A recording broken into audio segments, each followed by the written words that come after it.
Hello everyone and welcome back to my channel. তো তোমরা সবাই কেমন আছো? আশা করছি তোমরা সবাই অনেক ভালো আছো। তো আমি আবার একটা মিনি ব্লগ নিয়ে চলে এসেছি। তো পড়তে গিয়েছিলাম আর এসে দেখি বাড়িতে একটু কাজ হওয়ার কথা ছিল, তো কাজ আরম্ভ হয়ে গেছে।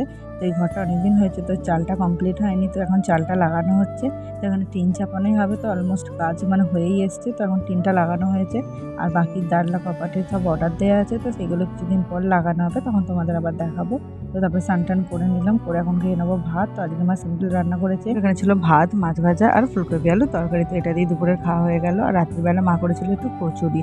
তো ছাতুর পুরতে কিছুই না, মানে ছাতুটাকে আগে ভালো করে তেল দিয়ে মেখে নিয়েছিল, তারপর জল দিয়ে মেখে নিতেই রেডি হয়ে গেছে ছাতুর পুর।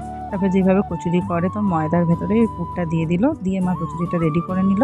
তো আজকে মা কচুরির সাথে করেছিল ঝাল ঝাল আলুর দম, মানে যে গরম গরম কচুরি ভাজা হয়ে গেছে আর তার সাথে আলুর দমও রেডি। তো এখন আমরা এটা দিয়ে খেয়ে নিলাম। তো খাবারটা খেতে খুবই ভালো হয়েছিল, তোমরা একবার ট্রাই করে দেখতে পারো ছাতুর কচুরি। তো আজকের ভিডিওটা এই পর্যন্ত। ভিডিওটা তোমাদের কেমন লাগলো অবশ্যই